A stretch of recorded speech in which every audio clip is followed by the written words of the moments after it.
Baik, selamat pagi kepada Bapak dosen dan teman-teman semuanya. Di sini kami kelompok 2 izin untuk mempresentasikan materi terkait dengan probability analysis. Sebelumnya, izinkan kami memperkenalkan diri terlebih dahulu.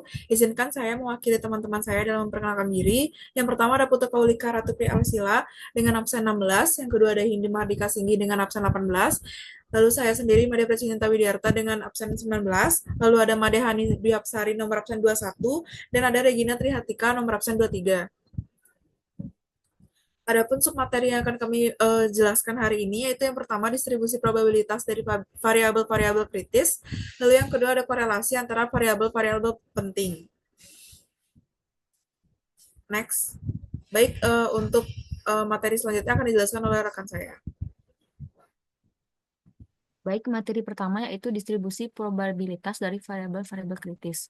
Untuk bisa menilai risiko dengan tepat, kita perlu menentukan distribusi probabilitas untuk setiap variabel yang penting yang muncul dari analisis sensitivitas. Distribusi probabilitas ini sangat bergantung pada jenis proyek yang sedang dievaluasi. Kita bisa mendapatkan informasi ini dari berbagai sumber seperti data eksperimen, data dari literatur yang relevan, proyek serupa, data historis, atau time series. Distribusi probabilitas untuk tiap variabel penting biasanya dibuat berdasarkan gabungan antara data yang nyata atau empiris dan keyakinan subjektif tentang kemungkinan terjadinya suatu kejadian yang tidak pasti. Ada juga metode lain yang sering digunakan dalam penilaian risiko teknologi, yaitu analisis inferensial. Metode ini menggunakan data historis untuk mengetahui pola distribusi dari variabel-variabel yang pernah terjadi. Kedua pendekatan ini menggunakan data empiris dan penilaian subjektif. Data historis bisa jadi titik awal sebelum seorang ahli menyesuaikan berdasarkan pengalamannya. Walaupun dari sisi statistik, pendekatan subjektif terlihat lebih sederhana dibandingkan dengan pendekatan berdasarkan data, tetapi tetap saja ada tantangan metode yang tidak bisa dianggap remeh.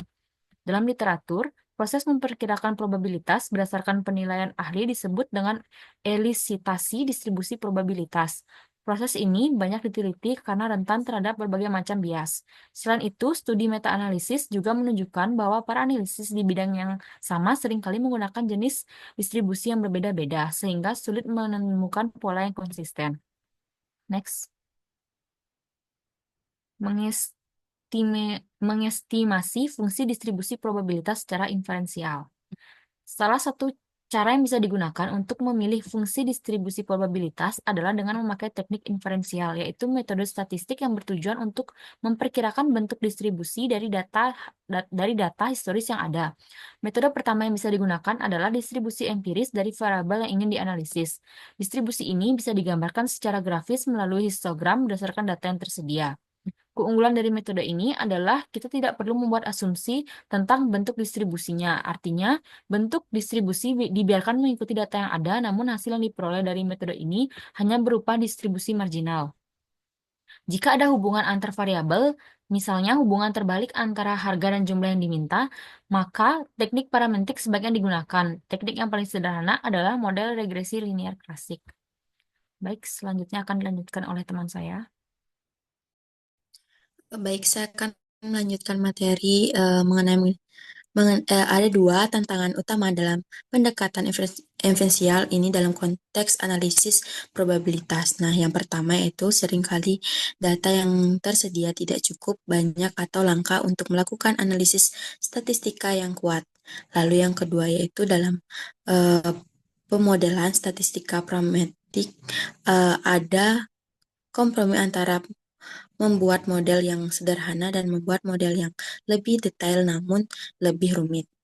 Masalah lainnya adalah pendekatan ini memberikan informasi yang terbatas tentang analisis rasional di balik pemilihan suatu distribusi. Oleh karena itu, dalam bagian berikutnya ada dua pembagian. Yang pertama yaitu menentukan batas nilai atau dukungan dari setiap variabel penting. Yang kedua yaitu menetapkan jenis fungsi distribusi probabilitas baik diskrit atau kontinu. Nah, misalnya, ketika punya variabel acak yang disebut X, nilai tertentu dari X bisa disebut sebagai X%. Dukungan dari X berarti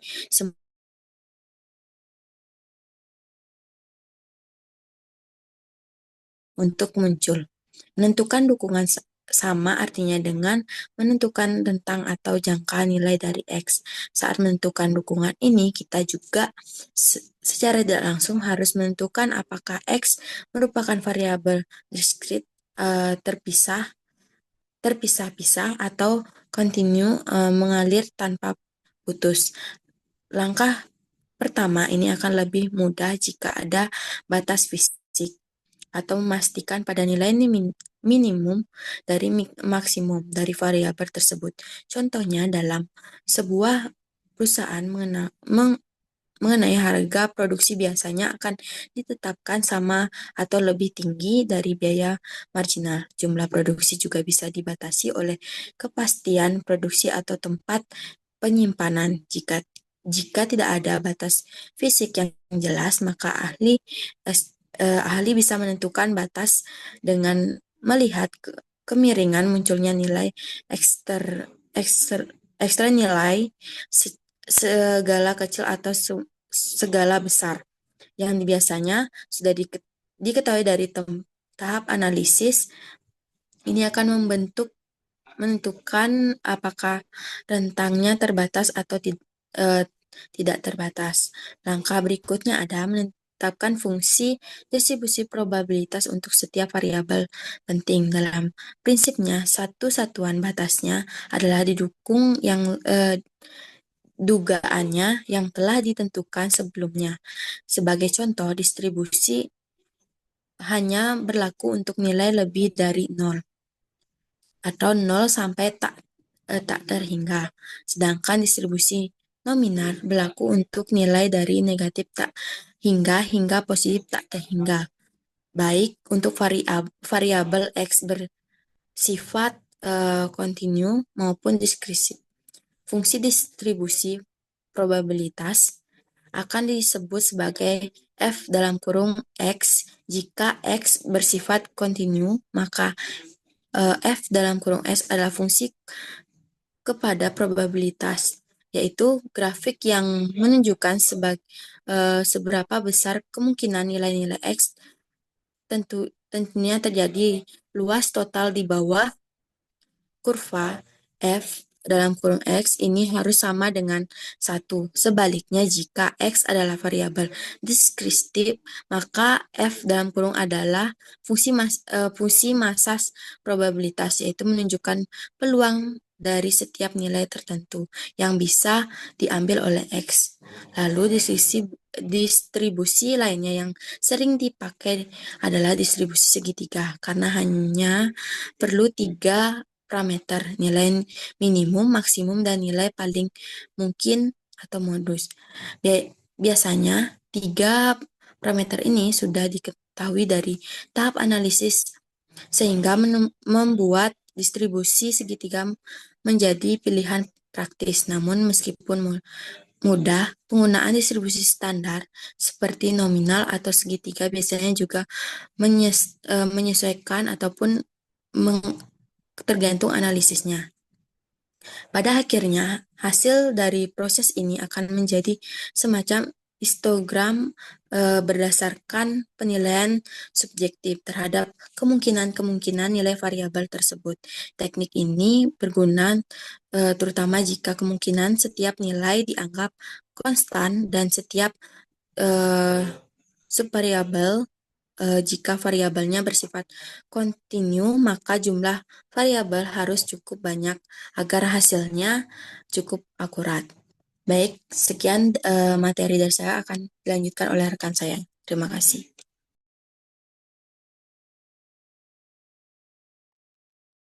Baik, untuk materi selanjutnya ada berurusan dengan korelasi antara variabel-variabel penting. Dan pada bagian sebelumnya, itu ada membahas mengenai fungsi distribusi marginal atau distribusi tanpa syarat dari variabel-variabel penting. Namun dalam analisis probabilitas, hal yang sangat penting adalah mempertimbangkan apakah ada dua hubungan atau ketergantungan antara dua variabel. Untuk itu, kita perlu memeriksa sebuah variabel penting dan mencari tahu apakah ada pola hubungan baik secara ekonomi atau secara fisik di antara variabel tersebut. Dan pendekatan yang paling umum dan sederhana adalah menganggap semua variabel sebagai saling bebas atau independen. Dan ini artinya adalah nilai dari satu variabel ini tidak dipengaruhi sama sekali oleh nilai variabel lain. Dan jika ingin membuat model yang sangat sederhana, maka cukup untuk menggunakan distribusi marginal dari variabel-variabel yang benar-benar tidak saling berhubungan. Dan jika ada dua variabel yang berkolerasi, salah satunya bisa dihilangkan dari model ini. Namun pendekatan ini bisa jadi terlalu menyederhanakan dan kadang lebih baik mengakui bahwa ada hubungan antara variabel seperti antara adanya harga dan juga jumlah barang atau antara pertumbuhan permintaan dan juga penawaran, dan daripada berpura-pura tidak ada hubungan sama sekali.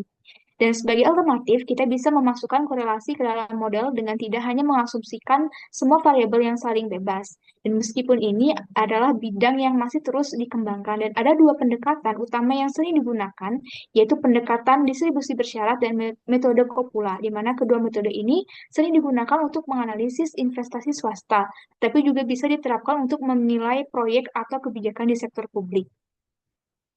Yang pertama itu adalah pendekatan distribusi bersyarat, di mana pendekatan ini kita mengasumsikan atau memperkirakan distribusi satu variabel dengan syarat nilai dari variabel lain.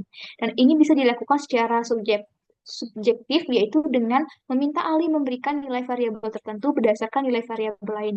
Contohnya, yaitu jika kita tahu nilai permintaan, kita bisa meminta ahli untuk memperkirakan harga yang sesuai statistik, yaitu menggunakan data historis dan teknik regresi untuk memperkirakan hubungan antara variabel. Dan distribusi bersyarat seperti ini nantinya bisa digunakan dalam analisis risiko, terutama ketika melakukan simulasi nilai dari harga dan jumlah yang saling terkait. Yang kedua ada pendekatan Coppola, di mana cara lain untuk memodelkan korelasi adalah dengan menggunakan metode Coppola. Dalam metode ini kita perlu menentukan yang pertama ada distribusi marginal dari masing-masing variabel penting, yang kedua ada fungsi khusus yang disebut dengan Coppola yang menggambarkan secara lengkap hubungan antar variabel. Salah satu jenis kopula yang sering digunakan adalah kopula normal yang merupakan kasus khusus dari kopula student. Namun ada juga banyak jenis kopula lainnya yang bisa digunakan, terutama jika hubungan antara variabel ini tidak simetris atau jika nilai ekstrim lebih penting dibandingkan nilai rata-rata. Dan keunggulan metode kopula ini adalah meskipun kita memperkenalkan korelasi, distribusi marginal dari masing-masing variabel ini tidak berubah. Artinya sifat dasar dari setiap variabel ini tetap terjaga. Dan implementasi kopula dalam simulasi, setelah fungsi kopula ditentukan, kita bisa melakukan simulasi metode Carlo dengan memperhitungkan korelasi antara variabel. Dan ini bisa dilakukan menggunakan perangkat lunak statistik. Dan salah satu tantangan utamanya adalah memilih jenis kopula yang tepat, dan karena ini akan sangat mempengaruhi hasil simulasinya. Dan biasanya digunakan metode grafis untuk melihat pola korelasi yang berbentuk oleh berbagai jenis kopula, dan setelah jenis kopula dipilih. Baik, untuk materi selanjutnya akan dibawakan oleh rekan saya.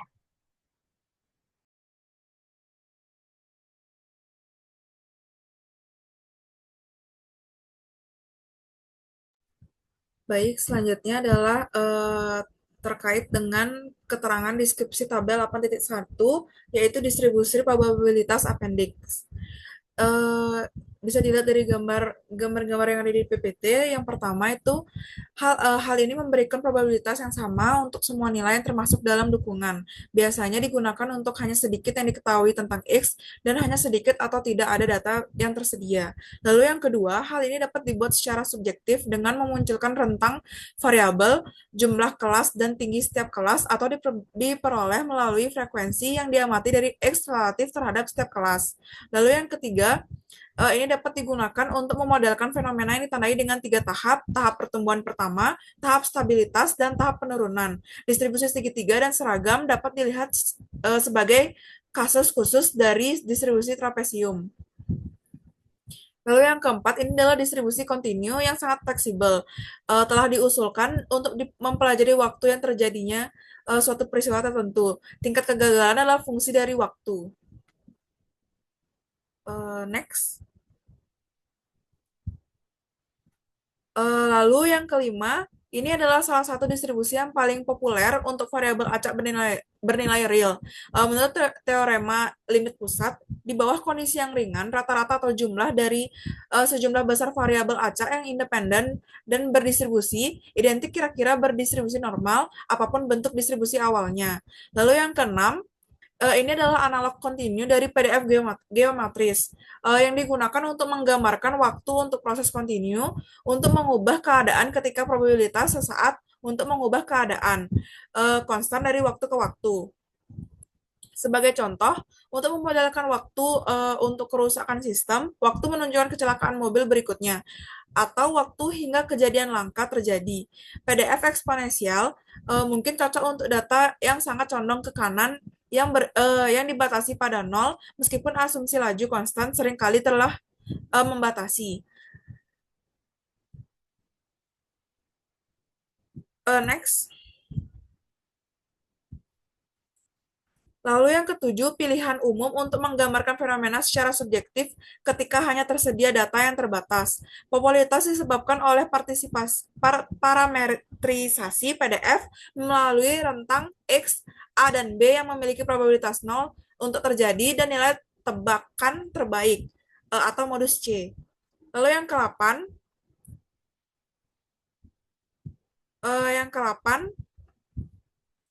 ini adalah jenis distribusi yang sangat umum. Menurut PDF-nya, X mengambil satu set terbatas dari nilai diskrit yang saling eksklusif dan secara kolektif lengkap masing-masing dicirikan oleh probabilitas kejadian tertentu. Lalu yang ke-9, distribusi ini sangat cocok untuk memodelkan terjadinya peristiwa berisiko yang mungkin terjadi atau X sama dengan 1 atau tidak terjadi atau X sama dengan 0. Parameter P atau probabilitas keberhasilan mengembalikan probabilitas bahwa peristiwa yang diinginkan terjadi. Bernoulli adalah kasus khusus dari PDF binomial yang dicirikan oleh satu percobaan saja atau N sama dengan 1. Lalu yang ke-10 ini adalah generalisasi dari PDF Bernoulli, di mana X dimodelkan sebagai jumlah keberhasilan dan N percobaan Bernoulli independen, dengan P dalam probabilitas keberhasilan konstan di setiap percobaan tersebut. Next. Baik, untuk materi selanjutnya akan dijelaskan oleh rekan saya. Baik, untuk materi selanjutnya itu ada representasi grafis dari beberapa fungsi distribusi probabilitas.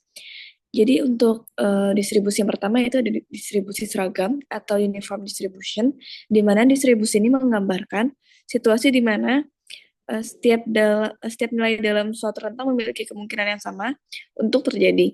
Grafiknya berbentuk persegi panjang datar yang menunjukkan bahwa tidak ada nilai yang lebih dominan dibandingkan nilai lainnya yang interval yang telah ditentukan. Next. Untuk distribusi yang kedua itu ada distribusi histogram atau histogram distribution, di mana distribusi ini disusun berdasarkan data empiris dan dibentuk oleh frekuensi kemunculan nilai-nilai dalam data tersebut. Grafiknya terdiri atas batang-batang dengan tinggi yang berbeda yang merepresentasikan jumlah kejadian untuk masing-masing kategori atau interval nilai. Next.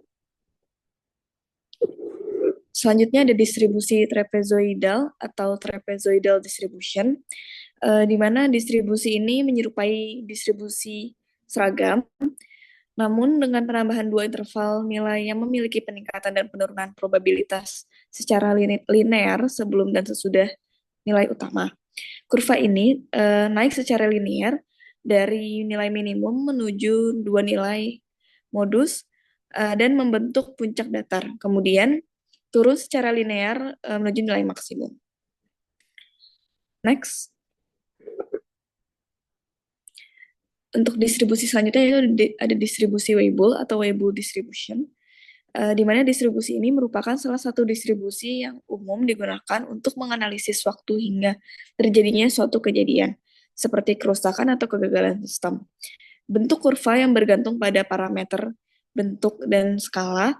Dalam grafik ini, semua kurva memiliki nilai parameter yang bentuk tetap, namun parameter skala yang berbeda. Perubahan parameter tersebut mempengaruhi tingkat kemiringan dan penyebaran kurva yang merefleksikan perbedaan karakteristik, keandalan, dan waktu kegagalan suatu sistem. Next.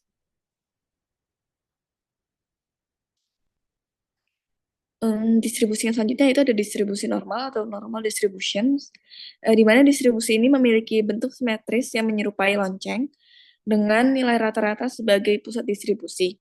Sebagian besar data terdistribusi di sekitar rata-rata dan semakin menjauh dari rata-rata. probabilitas kemunculan data semakin kecil, sehingga grafik ini memperlihatkan bagaimana perubahan simpangan baku mempengaruhi lebar dan tinggi kurva. Distribusi normal banyak digunakan dalam statistik karena banyak fenomena alam dan sosial yang mengikuti pola ini. Next. Distribusi selanjutnya itu ada distribusi eksponensial atau exponential distributions, di mana distribusi ini digunakan untuk memodelkan waktu antara kejadian-kejadian yang bersifat acak dan independen. Grafik ini menunjukkan probabilitas tinggi untuk kejadian yang terjadi dalam waktu singkat setelah dimulai, yang kemudian menurun seiring berjalannya waktu. Perubahan parameter mempengaruhi seberapa cepat penurunan probabilitas yang terjadi. Distribusi ini sering digunakan dalam analisis keandalan dan permodelan waktu tunggu. Next. Distribusi selanjutnya itu ada distribusi segitiga atau triangular distributions, di mana distribusi ini digunakan ketika hanya diketahui nilai minimum, maksimum, dan suatu nilai yang paling mungkin tanpa data lengkap. Kurvanya berbentuk segitiga secara linear dari nilai minimum ke modus lalu turun ke nilai maksimum. Distribusi ini sering diterapkan dalam perencanaan proyek atau estimasi saat informasi yang tersedia terbatas. Next. Nah, distribusi yang terakhir yaitu distribusi discrete atau discrete distributions, di mana distribusi ini merepresentasikan data yang hanya dapat mengambil nilai-nilai tertentu, bukan kontinu. Grafik ini terdiri atas batang-batang yang terpisah yang menunjukkan probabilitas masing-masing nilai. Distribusi ini digunakan untuk kejadian-kejadian seperti jumlah pelanggan, jumlah kegagalan, atau hasil lemparan dadu, di mana hasilnya tidak bersifat kontinu. Next. Baik, sekian materi dari saya. Untuk selanjutnya saya serahkan kepada moderator. Terima kasih. Baik, sekian materi yang dapat kami dari kelompok 2 sampaikan. Mohon maaf jika ada kesalahan baik dalam penyampaian kata ataupun penyampaian materi. Untuk itu kami ucapkan terima kasih.